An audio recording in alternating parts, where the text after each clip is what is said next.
Nós noticiamos há 10 dias mais um caso de um adolescente que entrou armado em uma escola e disparou contra os colegas. Dessa vez foi em Goiânia. Esse jovem pegou a arma dos pais, que são policiais, matou 2 colegas, feriu outros 4. E de lá para cá nós temos acompanhado o desenrolar dessa tragédia por vários prismas. Hoje nós vamos falar sobre bullying e explorar um pouco mais as possíveis razões que levaram nesse caso a fatos como esse. Filósofa, psicóloga, doutora em filosofia, especialista em políticas públicas, poetisa, psicanalista, Viviane Mosé está com a gente hoje. Viviane, uma das razões que poderiam explicar a atitude do adolescente é o bullying, né? Segundo testemunhas, ele atirou contra um colega que frequentemente reclamava do cheiro dele. E aí eu quero lembrar que há 6 anos, 12 crianças de 13 a 16 anos, 12 adolescentes de 13 a 16 anos, foram mortas dentro da Escola Municipal Tasso da Silveira, em Realengo, no Rio de Janeiro. Outras 12 ficaram feridas. O atirador era um ex-aluno da escola que se matou em seguida com um tiro na cabeça, dizendo numa carta que sofreu bullying na escola. O bullying existe desde sempre, mas ganhou nome e começou a ser discutido mais recentemente por aqui. Eu te pergunto, como é que a gente tem lidado com o bullying nas escolas? Primeiro, a gente tem que entender o que é essa coisa chamada bullying, porque é uma palavra em inglês, né? A gente fala algo que a gente não tem nem como traduzir. Porque o conceito bullying é um conceito que vem dos Estados Unidos. Desde a década de 30, esse tipo de coisa acontece nos Estados Unidos e com um grande número de mortos, né? A gente sempre acompanha 2, 3 vezes por ano, infelizmente isso acontece. Sem contar o número de ataques que são controlados, ou seja, não chega a existir, o professor percebe, mas a criança já entrou com arma e essa arma recolhida. Então, isso é um fenômeno muito antigo nos Estados Unidos e que foi tomando o mundo. Hoje o mundo inteiro tem isso. Quando a gente fala de bullying, a palavra em si, você está falando de um tipo de intervenção, ataque, né, que acontece sistematicamente. Então, por exemplo, se alguém implica com uma criança, arruma briga, não é bullying. Mesmo que isso tenha acontecido 2 vezes, 3 vezes, isso não é bullying. Bullying é um tipo de ação que, em geral, uma criança ou um adolescente faz com um colega em que ele elege, ele é um grupo, né? Elege um determinado garoto, garota na sala de aula, em geral, mais frágil, tímido, quieto, às vezes gordinho, ou negro, ou com uma religião que não é muito comum na turma, com alguma coisa que destoe, alguma deficiência física, às vezes apenas por usar óculos, ou por ter uma orelha grande, qualquer razão. Esse adolescente, essa criança, ele passa a sofrer um ataque constante e sistemático. Toda vez que, por exemplo, em geral, vamos imaginar um garoto fazendo bullying com outro, né? Toda vez que o que está sofrendo bullying encontra o que está fazendo, ele olha para essa criança e repete a mesma coisa. No caso desse menino, que a gente imagina que tenha acontecido isso, porque a gente só tem um relato das outras crianças. Então, toda vez ele dizia: você é fedorento, olha o fedorento. Então, essa coisa se torna tão sistemática que leva a outra criança a um estado limite. Isso é muito ruim, muito ruim. Isso, infelizmente, já é um fato no Brasil. A crueldade, a maldade, é algo natural nas crianças? É natural nas crianças a falta de limite, né? A gente, adulto, é que dá limite às crianças. Então, as crianças não têm limite, especialmente as menores. Então, o processo de educação é um processo de limitação, infelizmente ou felizmente, né? Então, uma criança pequena de 1 ano, por exemplo, se não tiver uma mãe olhando para ela 100% do tempo, 100% do tempo, né? Ela vai fazer um mal a ela mesma, especialmente, ou a outra pessoa, mas especialmente a si mesma. Quando essas crianças vão crescendo, elas vão ganhando alguma liberdade, mas é necessário que as crianças aprendam limites, né? Então, como ela está passando por limite, muitas vezes, quando esse limite não vem afetivamente, quando a família não consegue lidar muito bem com isso, a escola, ou por qualquer outra razão, muitas vezes essas crianças transformam essa angústia do limite em violência. Então, devolve para uma outra criança um incômodo que de fato é dela. Em geral, quem faz o bullying é uma criança incomodada. Não é uma criança forte, bonita e poderosa que limita, que humilha uma menor. Não. O que faz o bullying também é uma criança problemática, angustiada, né? Problemática entre aspas. A palavra problemática não é boa, mas eu digo, as duas estão em questão, né? Tem uma criança sofrendo um bullying que se intimida. Em geral, quem sofre bullying não conta. nem a família, inclusive o pai dessa criança que a gente está falando, né, desculpe, essa tragédia que aconteceu em Goiânia, o pai disse e a mãe que não sabiam. E as pessoas falam, como não sabiam? Mas, em geral, as crianças não contam, porque elas têm vergonha. Ela vai dizer para a mãe que ela é menor, que ela é humilhada em sala? Não, ela quer dizer para a mãe, para o pai, que ela é uma criança normal. É difícil, a situação não é fácil. Eu imagino. Sim, diga. Não, conclua. Não, eu ia dizer que a gente tem que tratar isso, né, de uma forma mais aberta. A palavra bullying é uma palavra que diz de uma situação específica que acontece no mundo, que foi muito mais comum nos Estados Unidos na década de 50, 60, 70, sempre existiu esse tipo de ataque mesmo, com mortes, né? E no Brasil começou em Realengo, nessa situação que você acabou de citar, né? 12 crianças foram mortas e o atirador se matou. Mas bullying não é só isso que a gente tem que discutir, a gente tem que discutir por que estamos nessa situação de limite. Sim, isso é que é o nosso problema. Sim, e a gente vai falar sobre isso e é a parte, acho que mais me interessa da nossa conversa, Viviane. Sim. Mas eu quero voltar, você disse a maldade, a crueldade é algo natural nas crianças, mas elas precisam ter limites, os limites precisam ser postos para essas crianças. Como é que se transforma isso? Porque esse limite é necessário para convivência em sociedade, não? Sim, e esse limite é mal visto, né? Então as pessoas, em geral, os próprios pais não gostam dos limites, então acham que é um mal necessário, sabe? Então, na nossa sociedade, a gente não trata bem os limites. A gente tá o tempo inteiro querendo romper o limite, passar por cima, porque o limite é algo que nos diminui, e isso não é verdade. O limite, na verdade, é algo que nos potencializa. Quando você imagina, por exemplo, um rio que corre, ele é um rio que apenas corre. Quando esse rio, por alguma razão, ganha uma barreira que impede de correr, ou uma barreira natural, uma árvore, ou mesmo uma barreira construída, você tem a contenção, né? Quando você contém a água do rio, você pode transformar esse rio numa hidrelétrica. Então, a hidrelétrica é a potencialização da força, né? Que acontece por meio do limite.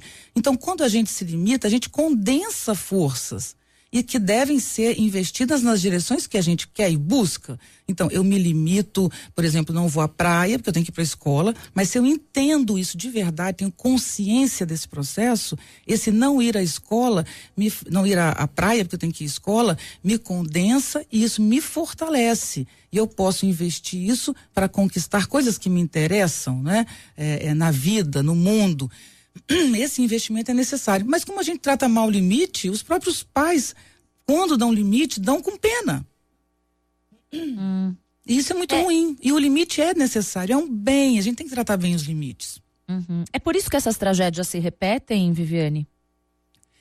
Eu acho que essas tragédias se repetem porque, de fato, nós vivemos um momento muito difícil. A gente tem uma família em que a mãe vivia em casa na década de 50, especialmente 60, até 90, né, sei lá, 2000, mas basicamente na década de 50 e 60, as mães não trabalhavam e os pais ficavam em casa. E a mãe tinha um controle sobre a situação. Eu brinco que a mãe mandava não só nos filhos, mas no próprio marido. Era um jogo entre marido e mulher, de que a mulher ficava em casa e quando o pai chegava, o pai tinha um poder maior. Então tinha um jogo entre pai e mãe, vó, né? Os tios, tinha um jogo familiar que controlava essa criança, que tinha algum domínio sobre essa criança.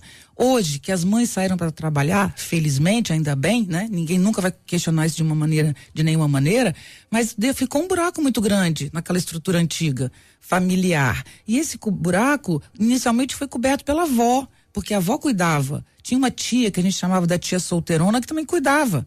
Hoje as avós casaram de novo, tem outros filhos, não tem mais tia solteirona, ninguém mais é chamado de solteirão para cuidar de criança. Então, as crianças hoje são colocadas na escola como lugar de educação, quando não é só escola. A escola não tem esse papel de formação afetiva e ética, porque a ética tem que estar ligada ao afeto.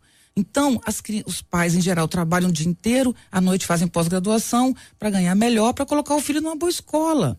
É aquela escola que a gente viu em Goiânia, é um exemplo, é uma escola particular, mas é de classe popular, quer dizer, não é classe A, pagando caro. É uma escola que os pais têm muita dificuldade para pagar.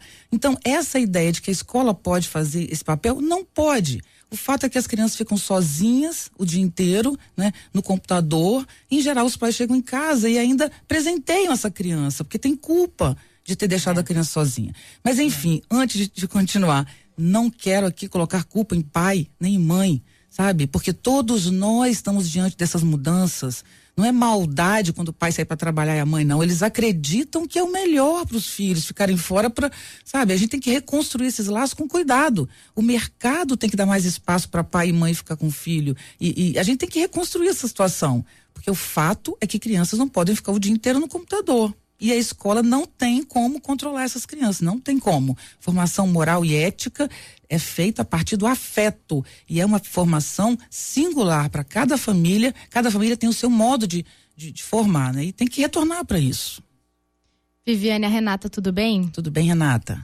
Tudo bem. Tá faltando atenção para essas crianças por parte da família? A gente costuma dizer que os pais dão presentes, mas não dão presença. Presença é mais importante que presente. E muitas vezes essa presença não precisa vir acompanhada de mais nada, sabe? Nada no sentido de material. A gente acha que as crianças querem ganhar coisas, mas em geral quando uma criança está pedindo muito presente, é porque ela está pedindo presença. Quando ela pede, ela é presença. As crianças precisam de alguém ali do lado, que dê a elas segurança. Viver é algo muito difícil, a vida é algo muito difícil, né? Cheia de conflitos. A gente está vendo conflito na escola, uma criança de 5, 6, 8 anos já sofre ataque de um colega. É muito difícil olhar para o futuro, imaginar aquecimento global, imaginar, sabe, terrorismo. Essas crianças todas têm acesso à informação. Então a gente vê as crianças hoje olhando para o futuro, num futuro muito difícil de ser encarado, especialmente pela fala. Eu não sei se o futuro será tão difícil quanto o futuro que nós estamos construindo pela nossa fala. O nosso discurso sobre o mundo é muito ruim. É sem esperança, é sem expectativa. De quem eu digo nós? Nós, adultos, né? Eu vou fazer 54 anos, então já tem uma juventude me substituindo. Então o nosso discurso de quem está saindo do mercado, que está começando a se aposentar, já é muito triste, né? Então o que essas crianças veem de nós, dos pais, avós, professores, formadores de opinião? De que o futuro é horrível, de que o ser humano é horroroso, de que o mundo não tem saída, e essas crianças estão sozinhas o dia inteiro ouvindo esse discurso na internet, sem um vínculo afetivo. Muitas vezes não tem um animal em casa, que é fundamental, sabe, um cachorro, um gato, um pássaro, brincar, ter um mínimo de humanidade, afetividade, não tem esse vínculo, né? Casas quadradas, frias, com móveis pré-prontos, então não tem muita humanidade com essas crianças, fica muito difícil. Por isso que o índice de suicídio hoje é altíssimo entre pré-adolescentes e adolescentes.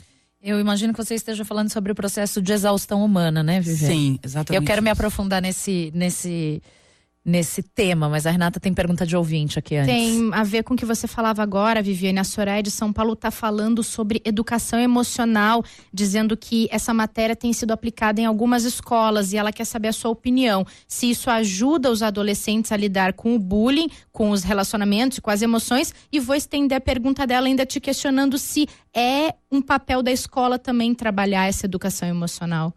Olha, eu tenho uma visão muito própria disso, porque para mim não existe educação que não seja emocional. Para mim não tem inteligência que não seja emocional. A inteligência exige uma base afetiva mínima para ela existir. Então a gente está, inclusive, quando não trabalha a afetividade dessas crianças, atrapalhando o desenvolvimento cognitivo delas, intelectual. Um bom desenvolvimento intelectual envolve uma afetividade minimamente equilibrada, né? Agora, o que é, quem resolve isso? Aula disso, não sei se resolve. Prática disso, sim. A escola que quer desenvolver afetivamente suas crianças tem que ser uma escola afetiva em si. O relacionamento entre as pessoas, entre os professores e os alunos, entre os gestores e os professores, entre os professores e os funcionários, entre o rapaz que trabalha na portaria e a moça da cozinha. Então, se a escola quer lidar com o bullying, com a violência, ela tem que criar um espaço de afetividade. Então, não adianta eu sentar crianças e adolescentes e dar uma aula de ética, ou dar uma aula sobre desenvolvimento emocional. Se não é praticado, né? Exatamente. Naquele ambiente. E é o que mais acontece. Então, as escolas, para agradar os pais, colocam no currículo matérias incríveis, inclusive fundamentadas em pesquisas americanas que mostram a inteligência emocional. Mas os americanos, na verdade, infelizmente para eles, é o povo que sofre muito com isso na escola. Muito, muito, muito sequencialmente, né? Então, a gente precisa de uma prática afetiva. E mais, artística. É a arte, a liga, que pode resolver essa questão. Para a gente gostar de viver, gostar da vida, afirmar as diferenças, afirmar as mudanças que o mundo passa, porque o mundo sempre está mudando e nos criando problemas. A gente se fortalecer para lidar com isso, é a arte o fundamento disso. Uhum. Hoje as aulas começaram a ser retomadas na escola em Goiânia, então hoje vão os alunos da educação infantil e do 1º ao 5º ano do ensino fundamental. E amanhã, os alunos do 6º ao 9º ano, inclusive os alunos do 8º ano, que foi onde a tragédia aconteceu. Os pais vão poder ficar em sala de aula com os alunos.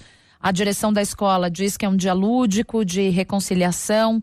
O que é que você achou dessa retomada da escola com os pais, de maneira um pouco mais leve, com quase como uma reintrodução ao ambiente escolar? É o que ela pode fazer, né? Infelizmente, é muito triste. Esses professores, o que eles estão passando, essa escola, é muito triste. É um momento muito difícil para a escola, muito difícil. Nenhuma escola nem sonha com isso, sabe? Nem imagina algo tão ruim. Então, trazer os pais é fundamental nesse momento para que as crianças se sintam seguras ali dentro, né? Minimamente. Mas não é algo que a gente possa imaginar. Não tem uma solução imediata para isso. As crianças, até o fim desse ano, não vão conseguir estudar. Aquelas crianças, né? Especialmente do segundo, a partir do 6º ano, do 6º ao 9º, que é onde aconteceu, que a gente chama do segundo segmento, né? Essas crianças não vão conseguir estudar. Eles vão ficar ali conversando, tentando, mas é muito difícil, né? Aconteceu naquele ambiente, mas é fundamental hoje, fundamental. Isso não é. A gente às vezes fala isso, tá sempre parecendo um exagero, mas não é. É fundamental que a gente resgate nas escolas a alegria de viver. As crianças estão sem alegria de viver. A alegria que eu digo não é brincadeira, rolar, brincar, não. É entender que a vida vale a pena. Vale a pena viver. E isso é muito ruim. Esse clima é muito ruim, porque é muito comum hoje, alguns pesquisadores têm tratado isso e é bem delicado. Quer dizer, uma das maiores buscas de adolescentes de 10 a 14 anos na internet é a automutilação. É a segunda maior busca. Isso é bem complicado. Então, os adolescentes, especialmente 14, 12, 15, né, existe uma angústia generalizada que é compartilhada nas redes sociais. Um passa para o outro, né? Uma vez eu entrei em uma situação dessas na internet, que meu filho, que tem 13 anos, me mostrou. Alguém diz assim: nossa, que dia horrível, que eu queria morrer. Aí o outro fala: grande diferença, eu sempre quis. Aí o outro também, sempre foi assim, mas que diferença. É incrível. Gente. Exatamente. Eu vi isso. Pesado. É muito pesado. É muito pesado. Procurem saber os dados, não são meus. Se vocês olhar, qualquer hoje ouvinte nosso que se interessar pelo tema e colocar isso na internet, vai encontrar, né? Suicídio de jovens e adolescentes, faça uma pesquisa, confira as fontes sempre, né? A gente tem sempre que na internet conferir as fontes para não estar lendo o que alguém inventou, para saber de onde você está lendo, confira direitinho quem falou, tenha certeza que aquilo é uma pesquisa honesta. Séria. Mas qualquer um pode abrir, infelizmente hoje qualquer um pode conferir o que eu estou falando. O índice de suicídio entre jovens é a segunda causa de mortes no mundo. E o que está mais crescendo é o suicídio entre adolescentes de pré-adolescentes, né? De 10 a 14. Sabe que a gente já fez 2 programas sobre suicídio aqui, Viviane, nos últimos 6 meses. Um por conta do 13 Reasons Why, a série da Netflix, logo que ela estreou. E outro, como o mês de prevenção ao suicídio, a gente falou bastante disso também e sobre esses números aumentando que você está citando aí. Bom, eu quero fazer uma pausa. Só para te comentar, só rapidinho. Olha o que você disse, que a gente não percebe, né? Nós temos um mês de prevenção ao suicídio. Exato. Só isso, acho que já diz o que a gente precisa dizer. A gente está falando sobre bullying e antes de chegar no processo de exaustão humana, eu tô louca para te perguntar isso, mas antes eu quero te fazer outras 2 perguntas. Em geral, o que acontece com um jovem, e por ser jovem, que está em processo de formação da personalidade e tudo, que é vítima de bullying? Olha, é muito difícil, depende muito do tempo em que esse bullying aconteceu. Isso pode acontecer, por exemplo, durante 6 meses. Um garoto, uma garota pode passar por isso por 6 meses e isso pode acabar rápido, né? Ela se recupera, ele se recupera. Os adolescentes são muito fortes, as crianças. Agora, dependendo do tempo da intensidade, porque o pior do bullying é o tempo que ele acontece, né? Então, seguidamente essa criança passa por isso. É isso que leva ao limite. Uma criança que passa seguidamente por humilhação, às vezes a mãe tira da escola. Ela não diz que é bullying, mas por uma outra razão tira. Essa criança às vezes vai para outra escola e continua tendo bullying. Porque essa criança, ela é visada. Em geral, o bullying acontece com essa criança que tem uma diferença. Então, é a nossa dificuldade em lidar com a diferença, né? De não suportar. Então, essa criança passa por diversas escolas, às vezes, por diversas situações de bullying. Isso pode gerar o abandono, o mau rendimento, inicialmente, pode levar ao abandono escolar, isso pode levar à depressão, que é bastante comum, essa depressão entre crianças em consequência de bullying, isso pode levar à automutilação e ao suicídio, isso pode levar à impossibilidade dessa criança se adaptar no mundo, porque supondo que ela tenha conseguido, uma criança muito inteligente, não teve problema escolar, conseguiu passar, viveu o bullying, mas passou, entrou na universidade, por exemplo, conseguiu se formar, foi para o mercado de trabalho. Essa pessoa vai eternamente se sentir humilhada. É muito difícil se desvincular dessa situação repetida de humilhação. Nos leva ao limite esse tipo de situação, né? Quando uma criança sofre bullying, mas ela tem em casa algum tipo de apoio de sustentação, e não só em casa, às vezes um amigo muito íntimo, muito querido, um tio, uma avó, quando essa criança tem alguém que ela de fato confia, essa situação pode se transformar radicalmente, rapidamente. Ela pode mudar a interpretação daquilo e não se sentir humilhada, inverter o jogo. Agora, como inverter o jogo se ela passa seguidamente por isso e não tem auxílio, não tem referência, né? As consequências são inúmeras e muito ruins. Como eu vejo isso, quando você provoca crianças à humilhação e ao limite, você está fazendo com que essa criança em algum momento devolva para a sociedade aquilo que a incomodou. Não necessariamente, mas possivelmente sim. Resultando em violência, não consigo mesmo, mas com os outros. É muito ruim. O bullying deve ser eliminado da nossa escola. É possível eliminar o bullying? A palavra bullying, sim. Nunca vai acabar na escola conflito. Nunca vai acabar briga na escola, entre alunos, entre professores, dificuldade com os professores. Nunca vai acabar. Agora, o bullying, sim. O bullying é produto de uma escola que não confia em si mesma. Eu vou te dar uma referência que nos ajuda a pensar. A gente vive muito difícil no mundo hoje, todos nós, todos adultos, né? O mundo é um lugar difícil de viver. Temos conflitos no Brasil seríssimos, mas no mundo seríssimos. Na Europa, né? Na África, no Oriente, nos Estados Unidos. Então não há nenhum lugar hoje. Então a gente vive uma crise grave da civilização. Então, se o mundo é um lugar tão difícil, tão tenso, a escola, o que é a escola? A escola não são paredes, não são 4 paredes, de um certo modo, né? É um ambiente. Então, aquele lugar fechado, com crianças que vêm de todos os lugares, trazendo informações de todos os lugares. Não são só crianças e adolescentes, tem professores que também muitas vezes são jovens, que também vêm trazendo angústia e sofrimento em relação ao mundo de muitos lugares. Os gestores também. Colocamos todas essas pessoas no espaço fechado. Então, ou esse espaço é um lugar de conforto para todos, ou o mundo lá fora, estando nesse espaço fechado, explode muito mais, você entende? A escola está se tornando, no mundo inteiro, uma bomba, porque ela repete as relações do mundo num espaço fechado. É impossível dar conta disso. Então, a escola precisa se abrir para o mundo, as crianças precisam sair mais da escola para atividades fora, tem que quebrar esse isolamento. A escola tem que ser algum lugar em que professores, alunos, crianças, pais criem ali dentro uma relação de confiança. Não é perfeito, não é que coisa iludida. Não é nada iludido, não. É um relacionamento onde a gente pactua o respeito e a consideração. Mas para isso todos têm que participar, inclusive os gestores. Pois é, você falava da escola afetiva e eu fiquei lembrando das escolas pelas quais eu passei, que não foram muitas, das escolas pelas quais as crianças que cresceram comigo, que moravam ali na minha rua e tal, passaram, que eram escolas diferentes das minhas. E eu me lembro que ali, anos 80, até talvez os anos 90, essa coisa, esse modelo de escola afetiva que você se referia anteriormente, existia, né? Os funcionários que se conhecem, aquela coisa dos alunos conhecerem os professores, de ser quase um ambiente muito como é que eu posso dizer, acolhedor, assim, simpático para todo mundo, acolhedor para todo mundo. Isso, pelo que eu tô me lembrando aqui, era comum, relativamente comum até os anos 90, talvez.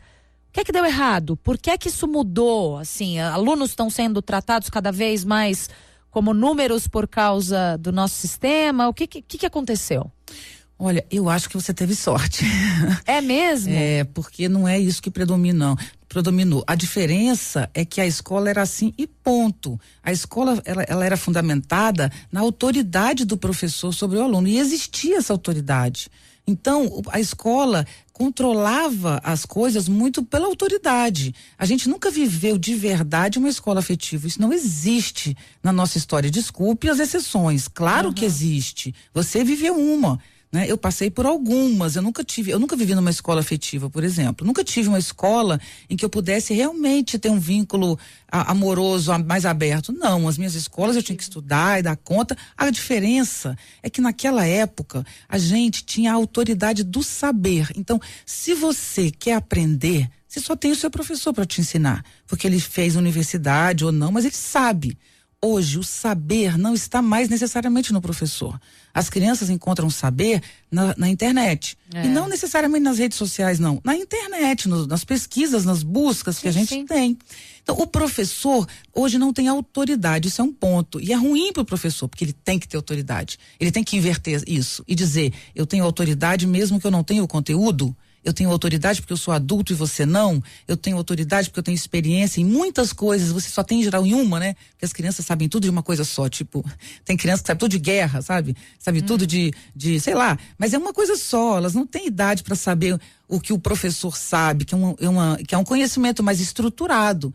Então, o professor tem que entender que ele tem autoridade, mesmo que um aluno saiba mais que ele um determinado tema.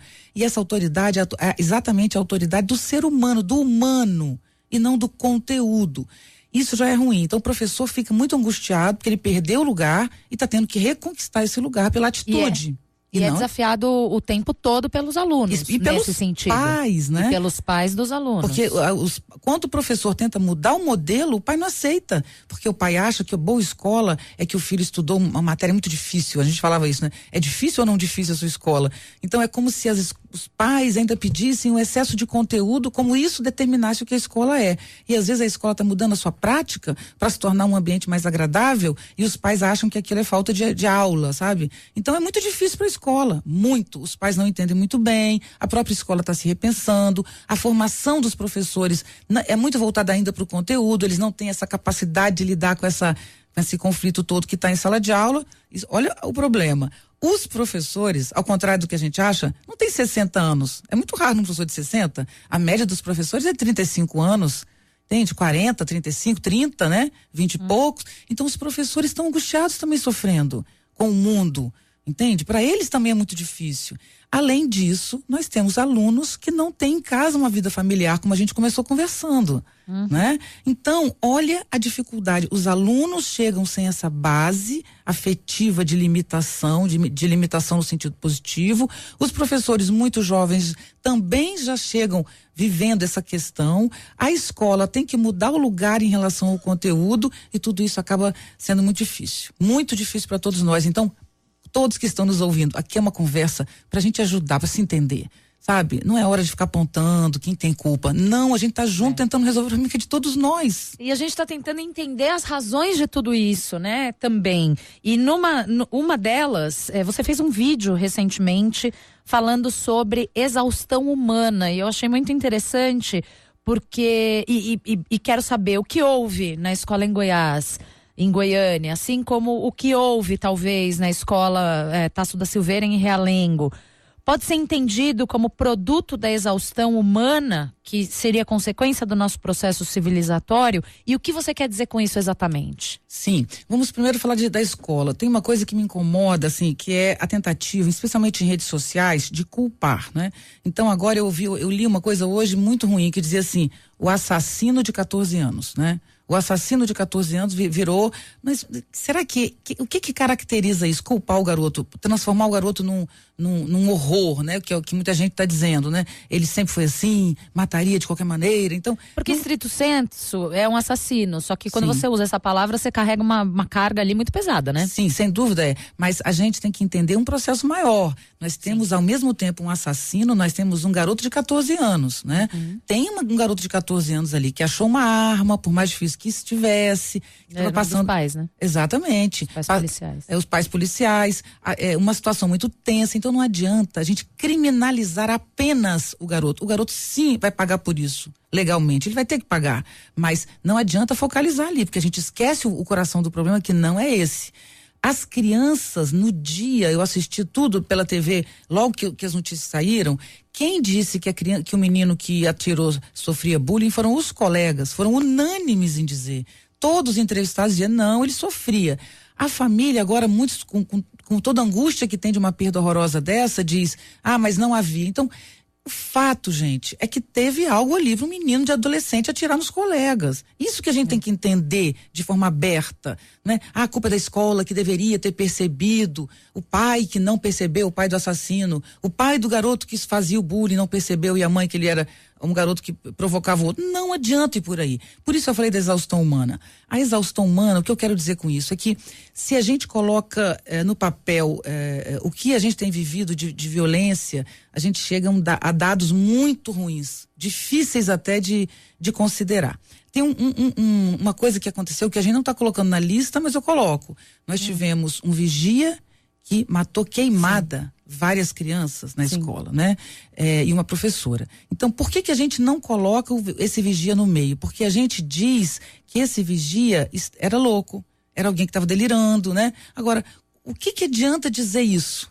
Sabe? O que muda dizer isso exatamente? Muitas vezes é difícil identificar uma pessoa que está delirando. Então, nós estamos delirando muito em sociedade. O número de pessoas desequilibradas com diagnóstico ou sem é muito grande. Hoje, a gente tem jovens no mundo se matando, como eu disse. É a segunda razão de morte de jovens no mundo. A primeira é acidente de trânsito, a segunda é suicídio. Então, isso é bem grave. Então, se você tem um grande número de jovens e pré-adolescentes e adolescentes querendo acabar com sua própria vida, de um lado. Do outro lado, você tem um novo modo de ação, né, na sociedade, que se chama terrorismo. Por que eu chamo de modo de ação? Porque não é mais apenas religioso, como já foi, o Estado Islâmico, né? Não. Hoje a gente tem um americano que sobe num hotel e atira em 500 pessoas no meio da rua, com tudo planejado. Ele é doente, não é doente? O senhor lá que queimou as crianças. Então, não adianta ir para o diagnóstico. O fato é que tem um modo de agir no mundo hoje com quem está muito angustiado, que é provocar a morte em massa dos outros. O garoto não matou só um, ele saiu atirando em todos, porque ele se mirou em Columbine, ele diz, num depoimento, né? Então, gente, o que eu acho que a gente tem que pensar com muito carinho é que até pouco tempo atrás nós tínhamos um grande acontecimento na história da humanidade muito forte, que foi muito importante, que foi a consciência da exaustão ambiental. Então a gente investiu muito dinheiro nessa questão ambiental e com toda a razão, né? Alguns agora parece que esqueceram, mas exatamente isso aconteceu. Exatamente, tem que continuar investindo, inclusive, que é fundamental a questão ambiental, né? Fundamental. Só que infelizmente a gente tem outra agora seguida, que é a exaustão humana. Nós temos que investir no ser humano. O ser humano está falindo.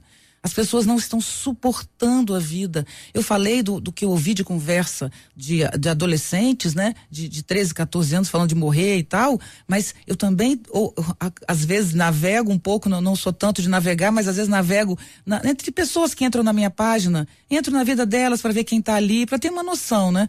E realmente a palavra suicídio, morte, a vida não vale a pena, é algo inacreditável. De onde vem? A hipermedicalização, por exemplo, psiquiátrica, né? A segunda Organização Mundial de Saúde, a doença que mais incapacita pessoas no século XXI é a depressão. Sim. Então estamos deprimidos, medicados, né? Nos matando. Vamos admitir, essa é a situação do mundo. Os adultos se medicam com uma determinada substância que todo mundo sabe qual é, e as crianças com uma outra que todo mundo sabe qual é. Né? Então tá todo mundo medicado, viver se tornou um fardo, temos que pensar isso. Viviane, de onde vem esse desequilíbrio, essa exaustão? vem do meio, vem de fora, vem do ambiente, vem da sensação interna de que o indivíduo não pode interferir no mundo, não pode alterar a realidade das coisas, uma espécie de um sentimento de impotência diante do mundo e diante da percepção de que o mundo não está um lugar bom? Eu acho que tem muita coisa nesse meio. Na verdade, o mundo nunca foi um lugar muito bom. Às vezes ele é melhor, às vezes nem tanto, né? Mas quando a gente olha para a história, você tem momentos muito difíceis, né? O início do século XX, por exemplo, com as grandes guerras, né? Aquilo foi horroroso. As pessoas que não estavam em guerra assistiam as outras serem dizimadas, né? Então, foi muito sofrido. Quem não perdeu filhos em guerra, durante as guerras, sabe? O marido, enfim. Foi muito triste. Mas naquele momento, o ser humano ainda tinha uma potência de ação. Quem estava vivo queria viver, queria se cuidar, queria construir uma vida melhor.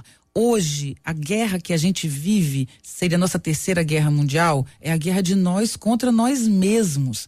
Isso é muito louco. Quando você vê um garoto, um jovem, é muçulmano, tá fazendo aquilo por um protesto religioso, sim, mas como eu disse, o senhor americano não estava fazendo por nada disso e atirou em 500 pessoas, né? Isso. Então, quando um rapaz pega um caminhão, como aconteceu na França, e entra no meio da multidão, ele está ensinando a todos os jovens que pensam parecido com ele, que basta um carro, né? Basta você assaltar alguém, pegar um carro e entrar numa multidão. Então quer dizer que a gente não vai mais poder ter festa na rua, isso? Porque é sempre um medo de que aconteça. Olha o grau em que a gente está entrando. Então é como se acabar com a sua... Porque quem faz isso sabe que pode morrer, né? Ou vai ser morto, ou vai se matar. Então é como se a gente tivesse uma balança em que muita gente quer se matar e o terrorismo é a maior forma de ação. O que é terrorismo que eu estou chamando? O homem-bomba. Alguém que se mata para matar os outros. Então, olha como a coisa se fecha de uma maneira macabra. Muitos jovens querendo se matar, se manifestam isso nas redes sociais. As redes sociais, infelizmente, têm muito mais o uso. O crime usa melhor a internet do que a gente está usando, que a sociedade em geral está usando. Então, é uma bomba muito nefasta. É isso que eu chamo de exaustão humana.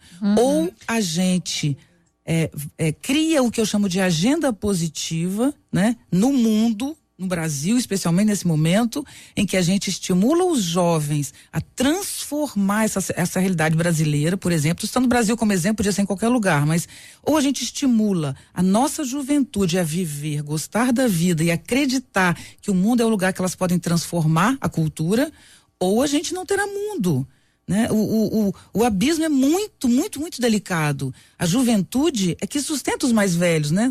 No mercado de trabalho. Quer dizer, a gente já tem o número de jovens diminuindo em relação ao número de velhos na pirâmide populacional. Se eles estão se dizimando, até uma questão econômica você tem aí. Quem vai sustentar? Quem vai ser o mercado de trabalho daqui a 20 anos? Né? E a gente aqui discutindo reforma da Previdência. Exatamente. A gente discutindo a reforma da Previdência e os jovens se matando. E no Brasil tem outro dado. Os que não estão se matando ou tentando se matar estão sendo assassinados nas favelas e periferias. Porque no Brasil não é a segunda razão de morte de jovens o suicídio, é a terceira. Porque a segunda é a morte de jovens negros e pardos, que seria um negro, não tão negro assim, um nome que infelizmente é um nome que não acho bonito, mas é o nome que é dado nos índices, é o assassinato de jovens negros e pardos nas periferias das grandes cidades. É inacreditável o índice de homicídio de negros no Brasil, de jovens, né?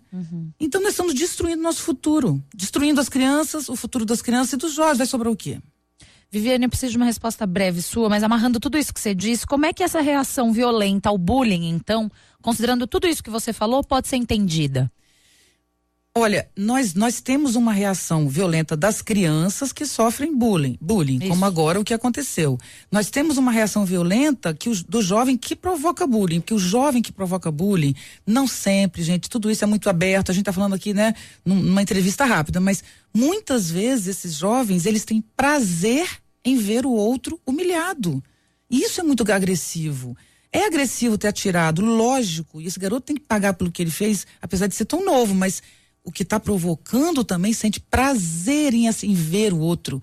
Então, a gente sempre pergunta aos filhos da gente se eles estão sofrendo bullying. Eu lembro, porque eu fiz com o meu, de 13, nessa angústia, eu falei, meu filho, você passa por isso? E eu não perguntei para ele se ele faz isso. E eu passei, peraí, engraçado, né? Eu perguntei se meu filho sofre, mas eu não perguntei se ele provoca, né? Então, será que a gente não tem que ver se os nossos filhos não estão provocando bullying, criando essa situação ruim, né? Não só, às vezes, na sala de aula, mas na internet, o bullying virtual também. Então, essa violência é grave, essa violência precisa ser revista, né? E a gente, de fato, tem que olhar com outros olhos para a juventude e criar para essa provocar nessa juventude vontade de viver e expectativa positiva em relação ao mundo.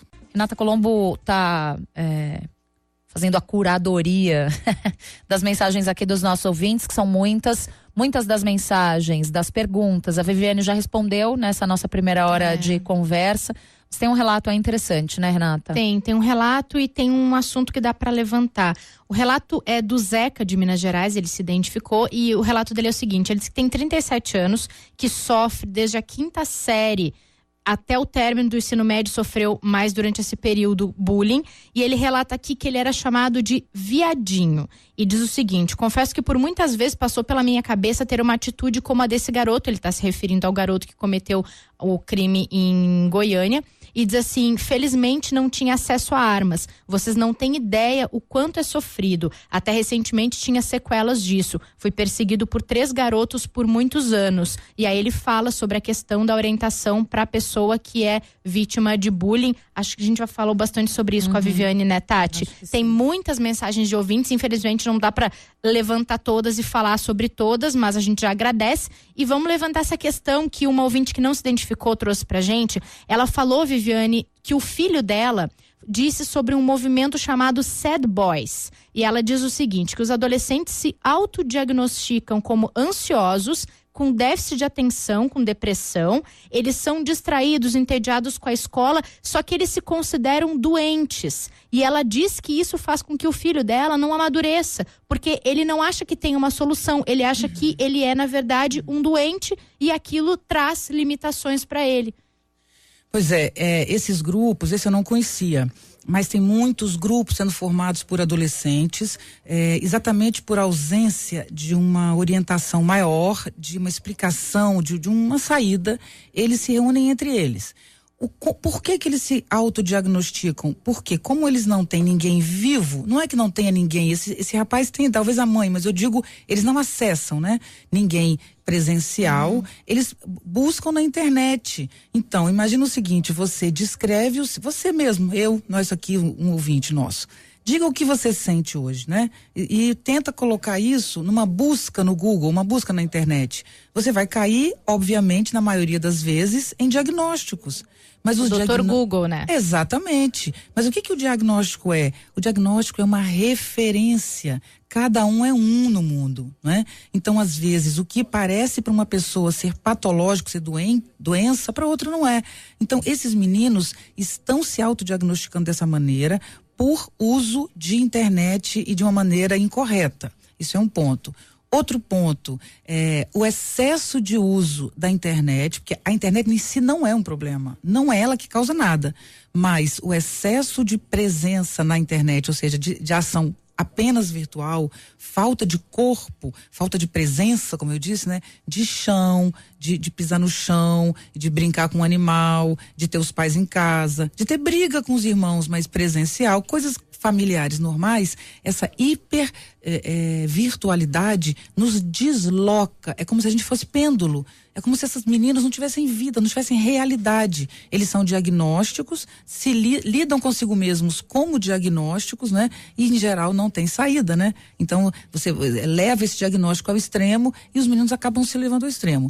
O que essa mãe está falando, eu já vivi várias vezes, né? Por exemplo, hoje é muito comum as crianças experimentarem a questão do gênero. Não é que exista a escola no Brasil dizendo para as crianças que elas podem ser transexuais e gays, não é isso. Porque muitos pais pensam isso. Não é. A escola está lidando com um problema que vem. Então, antigamente, a gente aprendia a ser homem e mulher. Exatamente como brincar rosa para menina, azul, carrinho e tal. Isso era um aprendizado. hoje não tem esse aprendizado porque as famílias não estão em casa, porque as crianças estão sozinhas, porque mudou o mundo. Mudou. Porque menino usa rosa e menina pode usar azul. Porque as meninas, com as novas mídias, as mulheres especialmente, com as suas lutas, começaram a brigar pelos seus direitos e dizer que a gente não quer ser a bonequinha. Os homens também começaram a reclamar desse jeito de ser tratado. Então, há uma mudança de comportamento nas famílias que não é só negativa, é bastante positivo por outro lado, que é exatamente aceitar as diferenças. O que acontece hoje? Hoje as crianças, por existirem com esse grau de liberdade, elas experimentam situações entre o masculino e o feminino, com liberdade. Então hoje são 32 gêneros que eles identificam, 36, eu acho, agora estou na dúvida. Então o que são esses gêneros? São experiências entre o masculino e o feminino. Isso é um fato, certo? Bom, um garoto que eu conheço, muito novo, devia ter o quê? 10 anos, 11, me disse que era transexual. Eu falei, como você é transexual? É muito cedo, né? Ele dizia, eu sou assim, tia. Eu nasci assim, não tem jeito. Onde ele achou isso, sabe? Porque é uma coisa talvez daqui a 5 ele descubra que ele é outra coisa. Não, mas você não tenha dúvida, porque não é o caso específico, é visível, não é o caso. É algo que ele, talvez ele tenha desejo por menino, sendo um menino, talvez ele goste um pouco, mas ele já classificou-se dentro de um, esse é o problema, não é o que ele é o modo como ele se classifica como sendo uma marca que ele nasceu com ela. Isso é muito ruim para a transformação. Mas o que a gente está dizendo agora são coisas específicas, a gente está respondendo uma ouvinte, né? Inclusive o rapaz também tem que falar uma coisa sobre o que ele disse, que é o ter acesso à arma. Ele disse, ainda bem que eu não tive uma arma, ele disse, né? Então a gente tem que ter muito cuidado com acesso à arma de fogo, porque é uma morte muito fácil, é um gatilho e pronto, né? Então tem que ter cuidado com isso. Mas a síntese desse processo inteiro é o que a gente estava tratando antes. A gente precisa na escola, não é de aula de ética, não é de aula que desenvolva com técnicas elaboradíssimas o desenvolvimento afetivo e emocional dessas crianças. Nós precisamos... De prática e exemplo. Exatamente, nos exercitar. Acho que é hora na humanidade da gente dar a mão, família, sociedade, escola boa, escola ruim, escola média. Não é índices que vai dizer, não são os índices que são bons os índices, quer dizer, é bom que tenha índice, mas não é o caso agora. Agora é todo mundo junto dizendo, precisamos construir um espaço que agregue para crianças e professores. Não são só crianças que estão morrendo com bullying, são professores também que morrem. Né? Aquela professora conseguiu parar aquela arma daquele menino que ele estava tentando matar mais. Ela podia ter sido morta. Sim. Então, professores estão em risco, alunos estão em risco, famílias estão em risco, porque crianças também podem fazer isso dentro de casa. A sociedade está em risco e o risco é afetivo. A questão que a gente tem que lidar é, temos um problema afetivo, não estamos conseguindo nos desenvolver de forma minimamente estável e equilibrada. Eu sinto isso que você fala quase de maneira palpável, assim, de observar reação das pessoas, de observar meu redor, de observar ouvintes que se manifestam e escrevem para cá, de observar as redes sociais, de observar as ruas. Você fala de crise da civilização, você fala de risco afetivo, você fala da necessidade urgente de se promover uma agenda positiva, de se resgatar a afetividade nas escolas, a alegria de viver dos jovens.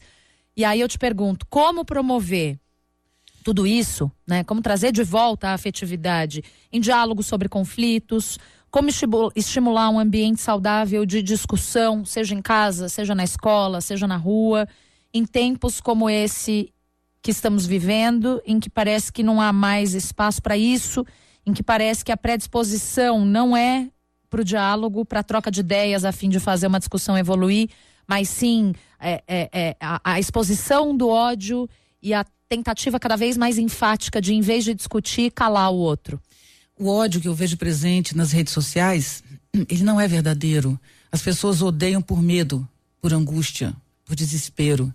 Às vezes você pensa que tem ali uma pessoa horrorosa, dizendo coisas horríveis, sabe? Fascistas, antissemitas, racistas, preconceituosas, homofóbicas, e não tem essa pessoa. Tem apenas alguém ali desesperado, tentando se achar, né?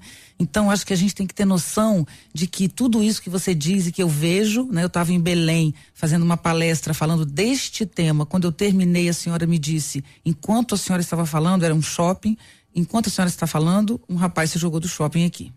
Esta é a realidade que eu tenho vivido, tá? Eu falo muito sobre isso, então as pessoas o tempo inteiro vêm me trazer o retorno. Raramente alguém não chega e diz, aconteceu ontem, aconteceu semana passada, um primo, um amigo, um parente.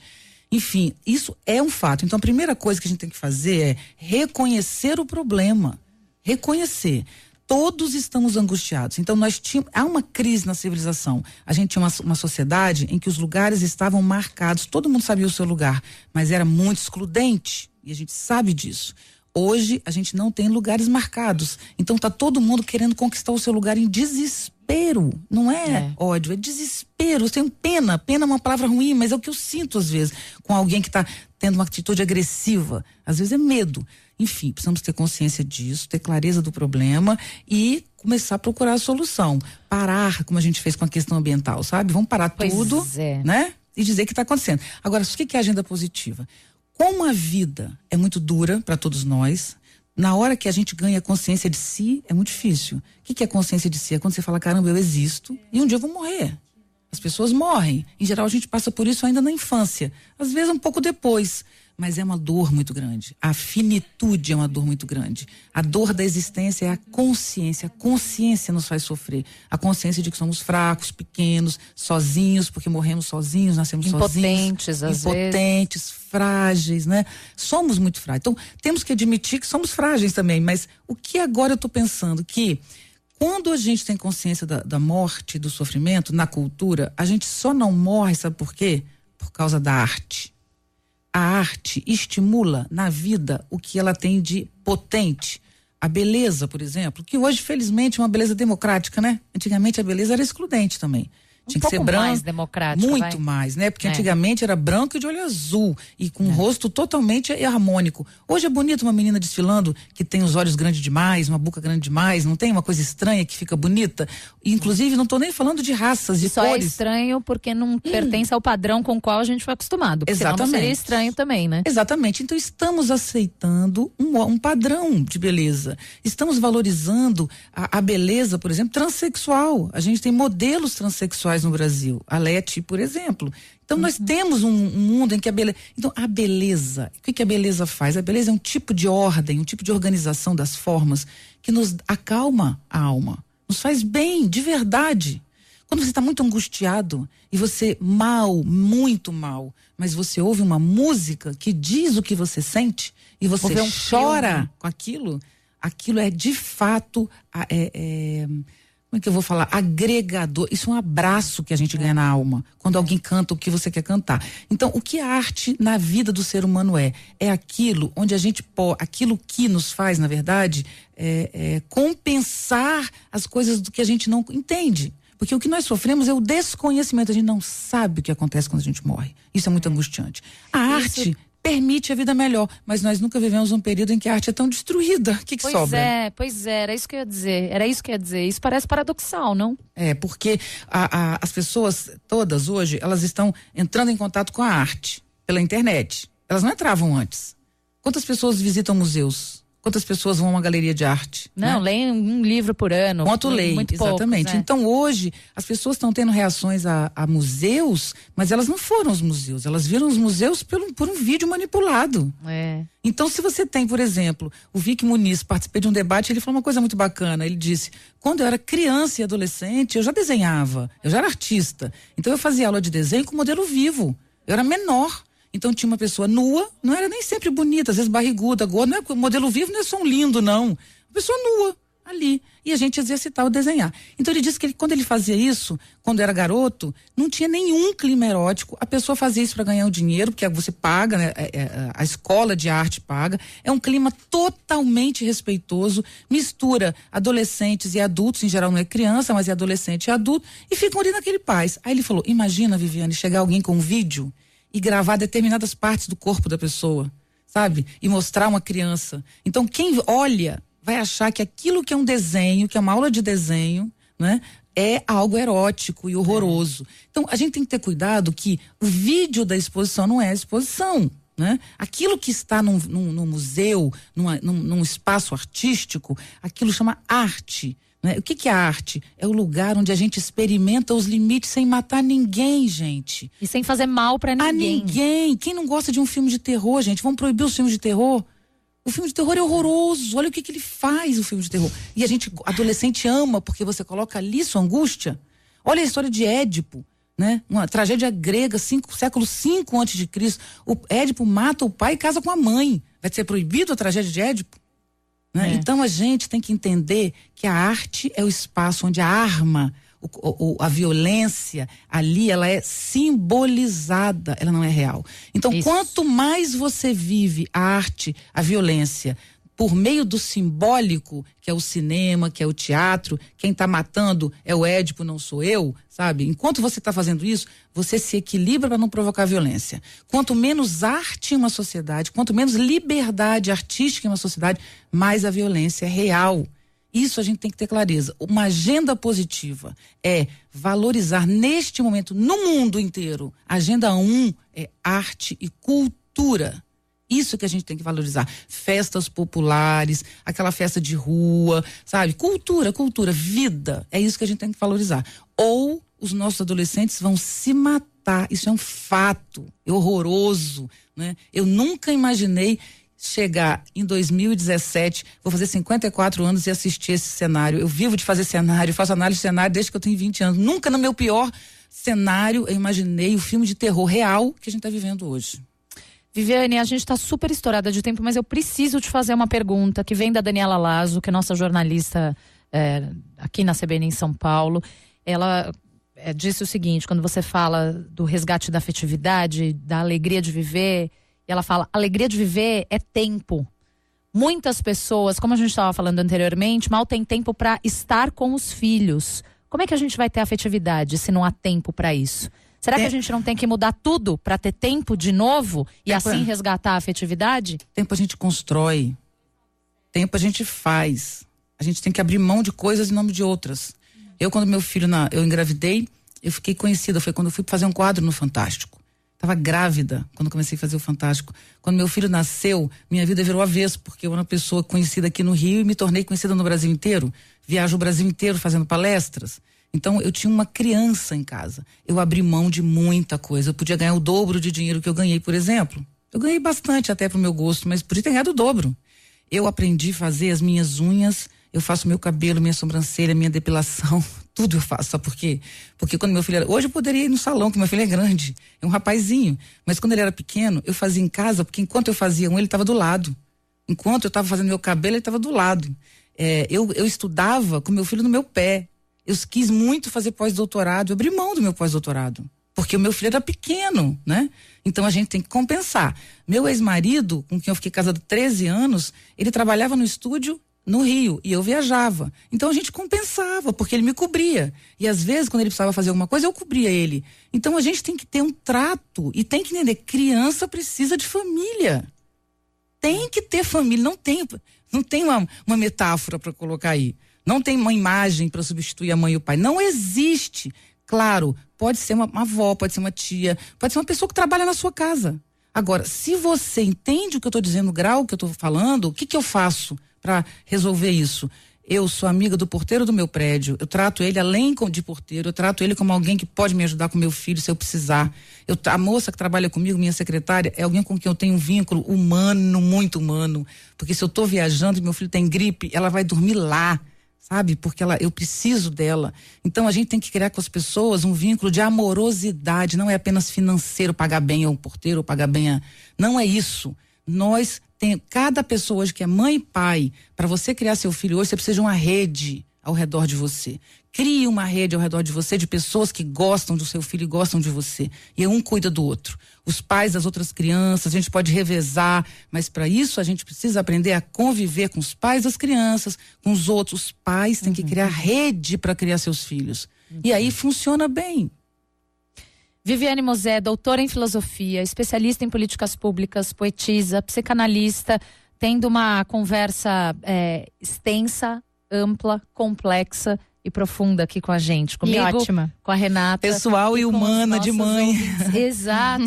Bem mas pessoal, bem íntimo. A gente gosta muito aqui, Viviane, de desconstruir maniqueísmos, né? As pessoas são complexas, nem todo mundo é totalmente bom, nem todo mundo é totalmente ruim.